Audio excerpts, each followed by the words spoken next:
Christmas comes but once a year, and it's a time for family, hope, and the Christmas spirit. It's also a time for the mad dash to get that year's hottest toy. The Christmas commercialism craze began all the way back in 1983 with the release of the Cabbage Patch Kids. Hearing a lot about the Smurfs and the Care Bears, and always trucks and tricycles and bicycles and dolls.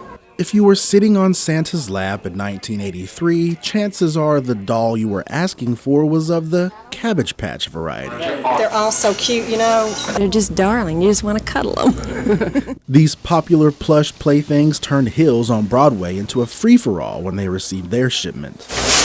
At exactly 12 o'clock, when we did open the door, we had stampedes at the door, we had young kids and old ladies being trampled on, and customers not really being respectful of other people coming to the store. It took about 6 minutes to sell all the Cabbage Patch dolls that we had ordered. We had 96 of them, and they were gone in 6 minutes' time. It was a real ruckus. Grabbing them like crazy. Somebody just handed us this one. Look at the box. Mutilated. The rush to find a Cabbage Patch Kid had some store owners even pulling stock from their shelves away from the view of the public. Alan is in the enviable position of owning not one of these Cabbage Patch dolls, but 36 of them. You might say this is the motherlode of Cabbage Patch dolls here in Pigeon Forge. You always have problems with theft in a retail establishment. We never have merchandise that we felt we had to hide. Gosh, I hope I get it.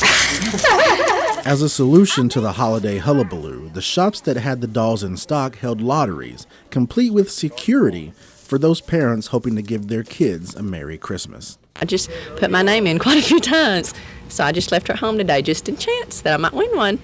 So she's going to be very pleased. Stores in our area were charging $20 to $25 per Cabbage Patch Kid, with some places selling them for $60 and higher. The dolls were so popular that knockoffs were also being peddled. Thankfully, there were those who embraced Christmas as the season of giving and just gave away the dolls to those that would appreciate them most. It's been over the news and in the paper about people storming some of the retail stores, fighting each other, kind of a mob-type scene, and a little bit of bad publicity about them. And we just thought maybe what we'd like to do is something a little bit different this year and something special. In the years that followed, crazes such as the Teenage Mutant Ninja Turtles and Barney the Dinosaur came and went, but neither of those came close to the madness around the Mighty Morphin Power Rangers in 1993. The first time I experienced Power Rangers, I was back in 93. I'm 5 years old, and I have two older brothers, and we watched the very first episode, Day of the Dumpster.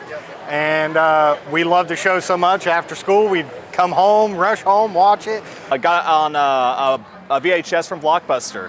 It was the first episode. I loved it. It was just so, and I know because it is based off a Japanese TV show, it was so foreign. I'd never seen anything like it. It was so well crafted, and there was so much energy. You wanted to root for these guys, and you had no idea who the heck they were. You could tell, they went back to being normal teenagers and all that. It was just bizarre to me. It was fun. It was energetic. It reminded me of Star Wars. October 5th, 1993. With Power Rangers mania just starting to heat up, fans were introduced to quite possibly the most iconic Ranger of all time. Then, of course, Jason David Frank came on as the Sixth Ranger, and I was absolutely in love with Power Rangers. Thank you for coming today, guys. I was only hired for 14 episodes, and I was happy with it. I needed structure. I look at the lights, I look at all this stuff, and I was like, man, I get to be someone who maybe I'm not in real life. I got structure. I came from a hard life. I didn't have money growing up as a kid. I lived in a mobile home, lived in a trailer, had to go to the restroom in an outhouse. It was like, I'm happy. So as the character, he was a fan favorite. Always was, always will be. He was the first ever Sixth Ranger, and he had the coolest powers. He had a great story arc. It was the evil Green Ranger that turned good. It taught people you can be good. That's what I have people say, hey man, I was a bad kid and you taught me how to be better. By Christmas 1993, Ranger Mania was running wild. Here in East Tennessee, before Santa came down the chimney, the Red and Pink Rangers made their way to Johnson City to be part of the Christmas parade, and Power Rangers had become the must-buy toy for that holiday season. And the next one. And the next one. But this is the flip head right here. All these cool things. And I remember it was the action figures that had the flip heads. So you'd press a button and the helmet flipped up, and then you'd press it again, then the regular head would flip up. And I love those. There's so much, and you have to add on, and you can't just get one, you got to get all of them. We could buy a lot more of the white tigers, or we could sell every one we could get our hands on. The best we can do now is keep all the factories going 24 hours a day, and of course we're doing that. This was only one per person? Yeah. Why do you think mothers across the country are giving in? Because our children beat us into it. 1996 saw the rise of Tickle Me Elmo, and in 1997, there were plenty of options. There's already a 1997 king of toys. It's like Tickle Me Elmo, only I think it might be worse. Already? You're kidding. Entire shipments of this toy are pulled off store shelves in just minutes. He doesn't really have a home because he's real popular and doesn't stay long, so probably that empty space right up there on the top. You don't even have a thing set aside because he's gone so fast. That's true. Hey, what are you doing? I hate when you grab my mouth. This toy is a talking hillbilly. Real talking Bubba. And there isn't one on any store shelves we saw today. You can show me the Bubba. I don't have the Bubba. I guess that's proof that it's a hot toy. Yeah, I don't think anybody in town has the Bubba right now. What's the deal with the Bubba? Everybody wants the Bubba. Isn't Christmas shopping a joy? Hey, it's fun! It's fun! If you can't find Bubba, there's more hot stuff. That's a Tickle Me Elmo on the shelf, ready to be bought. That's the Sing and Snore Ernie. And it's gone. Do you know what the big toy really is this year? Animated Barney. Animated Barney, what's that? Barney. Kind of like a virtual Barney. He moves and he sings, clean up, everybody. Clean up. There was one Actimates Barney in this Walmart. It's probably gone by now. Storekeepers give one piece of advice this time of year. If you see it, buy it then. It'll be gone later, even before Thanksgiving. If your kid wants a toy, parents have finally learned to get it quick. Oh my, yes, sweet. 1997 also saw the rise of one of the biggest fads of the 1990s, the Beanie Babies. By 1997, the beanie craze began making waves in Knoxville. With an MSRP of only $5, the beanbag beasts were the hottest thing going. What are you here looking for? Oh, I'm looking for Beanie Babies. Unfortunately for us here at WBIR, we were a little late to the party. Where do you normally keep the babies? Right here. This is it. And there is not a one on here because we don't have any. In fact, Eric Dixon from Green Earth Emporium had to borrow some beanies from a customer just to show us what they looked like. Their last shipment of 1,000 Beanie Babies sold out in less than a day. We collect them. We've got about 22 so far, and we need to get a lot more. To assuage the flood of customers asking for the babies, Green Earth implemented a priority list, and at the time of our visit, over 600 of the next shipment were already spoken for. We've got a list of several pages of people that are buying Beanie Babies. This one is a lady that's, I won't show her name, but she's buying quite a few of them. She wants 43. She wants 43, yeah. The last 2 days Green Earth received a shipment of beanies, they made more money than at the peak of the holiday shopping season. If I could keep them in stock all the time, they would be probably 25% of my business. Each baby was only made for a short time, so when their production run was over, naturally, the resale value of that beanie would shoot up. About $1,500. A Beanie Baby has sold for $1,500. Yeah. Collectors who couldn't find what they were looking for at retail shops resorted to other measures to scratch that Beanie Baby itch, like this pop-up sale where you could get a Tabasco for $175. It's a deal. It's a deal. Or even at Beanie Baby auctions that were being held around the area. It's my Mother's Day present. My husband is allowing me to feed this addiction I have. We got 10. We got 5 right here. We got 10 right there. 15. We got 15. 20. We got 20 over there. 25. 25 right there. I'm guilty of waiting in lines at Westtown and Easttown Mall since 4 in the morning, and I'm willing to be the president of a Beanie Babies Anonymous 12-step recovery to this addiction that is going around. We got 55 up front here. You got 60, 60, 60 for Liberty, the retired bear. Bones, Bongo, Bubbles, Bucky Chocolate Congo Crunch. I think I need 4 more. Green Earth Emporium finally received their next shipment of beanies, and just like they anticipated, it was a madhouse. I have about 30, and I would love to get a flamingo. His days are numbered. 1 Bucky, 1 Quackers. The demand. Do we have any bongo left? Demand is amazing. And these things are really cute. Just unbelievable. She has Flippity. As you can see back here, we've got people waiting for when we do put them out. Well, I don't like waiting in line, but sometimes you have to. How long have we stood here now? An hour and a half. How many of them do you have so far? 25. And how many of them do you want? All. They're cute and they're cuddly. Okay, 1 ladybug, 1 squirrel. Or the brown bear. Is there somebody up at the register? As 1997 came to a close, Beanie Mania was just getting warmed up.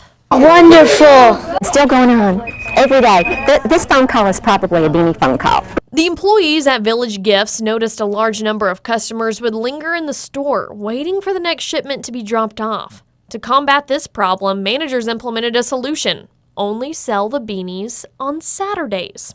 Probably 85 people one day last week before we started the Saturday line, and we didn't have any new beanies. They were just waiting to see if we got any. If we get them in during the week, we hold them until Saturday, and we'll open at 8:30 instead of 10. The only caveat to their plan?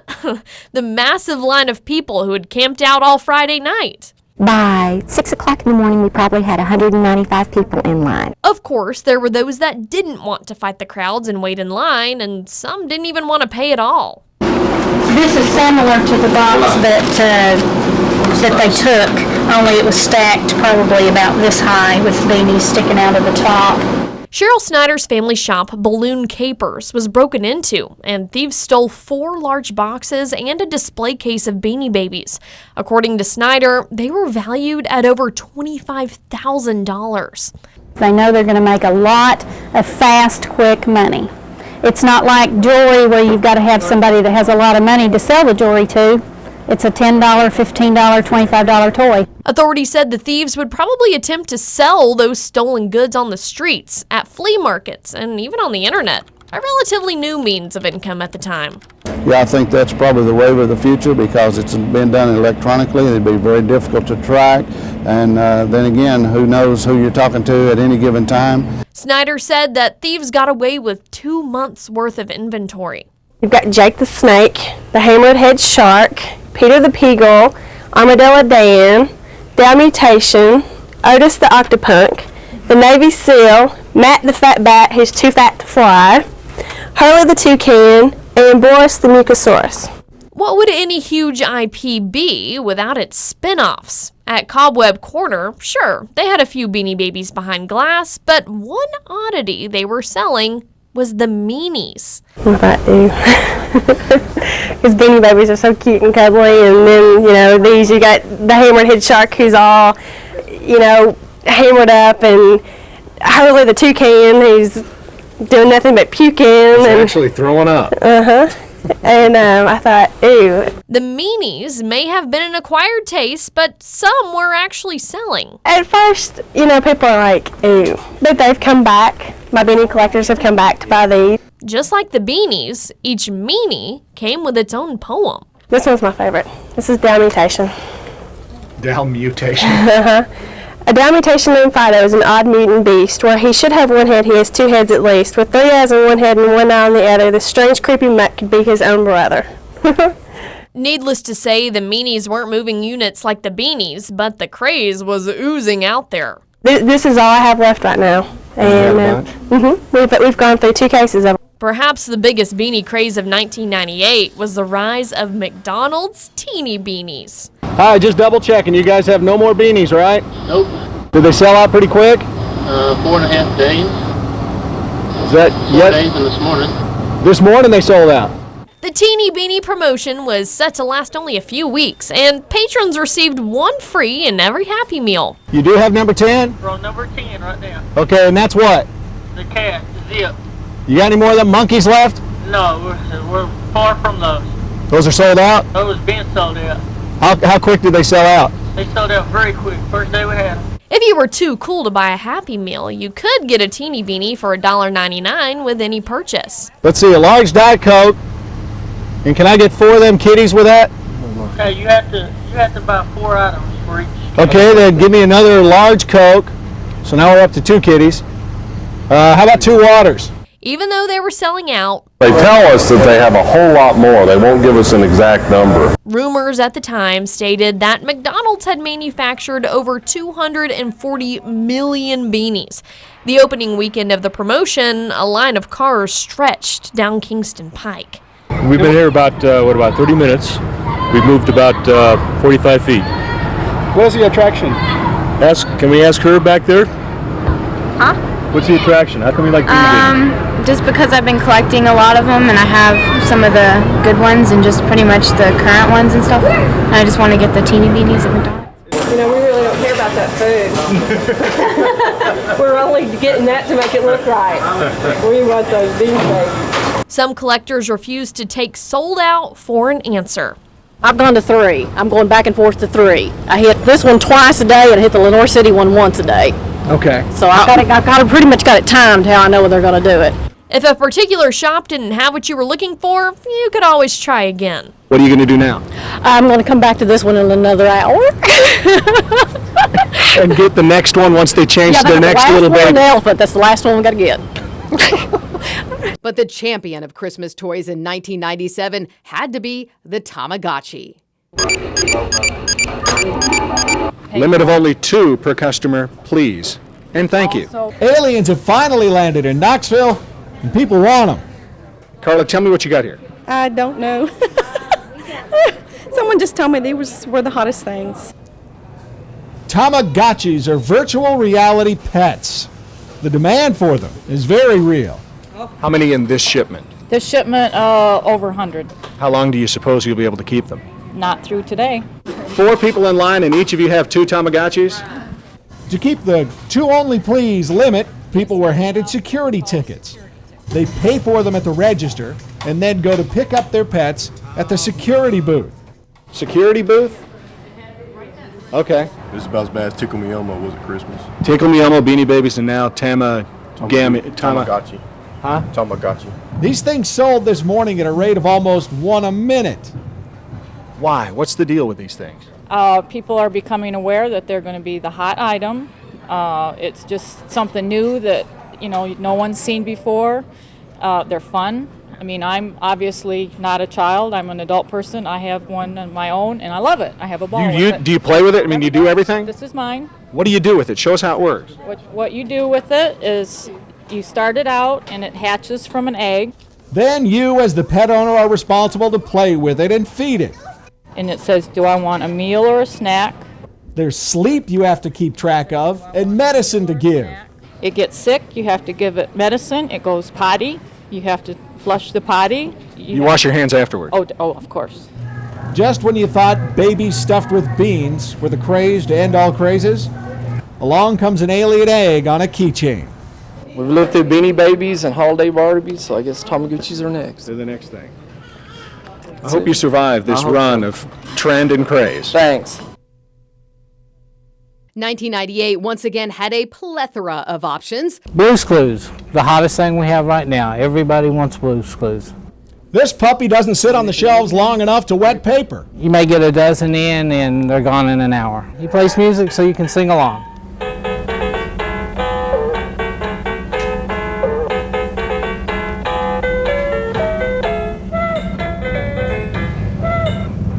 Anything else? Well, we have is that it? Is that all Blue's Clues does? That's what he does. He doesn't jump up and down, dance, fix dinner? No. There are other toys, of course, like Tigger. For some reason, they just haven't made the hot list. Why not Banjo Barney?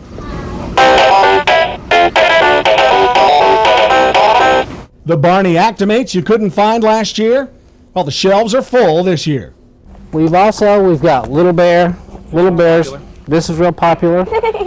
He talks and laughs. You got Lucky finding this too.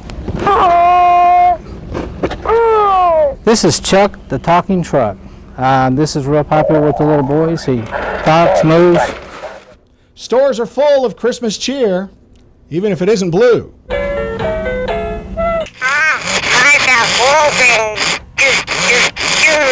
While there were some great choices that year, it was the Fast and Furious rise of the Furby that took the cake in '98. Nothing will likely ever replace sitting in Santa's lap, but in 1998, Cyber Santa is delivering more and more of the goodies. The experts estimate that internet browsing and door shopping this holiday season will be up by as much as 200% over last year. And it really is a matter of convenience. For example, even at 3 o'clock in the morning, I can log on to see if anyone has one of those Furby dolls to sell. It's all right if you don't understand Furby. When you first put its batteries in, all it speaks is Furbish. Furby goes through 4 developmental stages. By the time it matures, it'll speak English. The creature has a vocabulary of more than 200 words. To understand Furby, the Tiger Electronics Company provides a Furbish English dictionary, but some things are easy to figure out. A Furby has 6 different sensors on it, so it responds to pats on the head, backstrokes, and tummy tickles.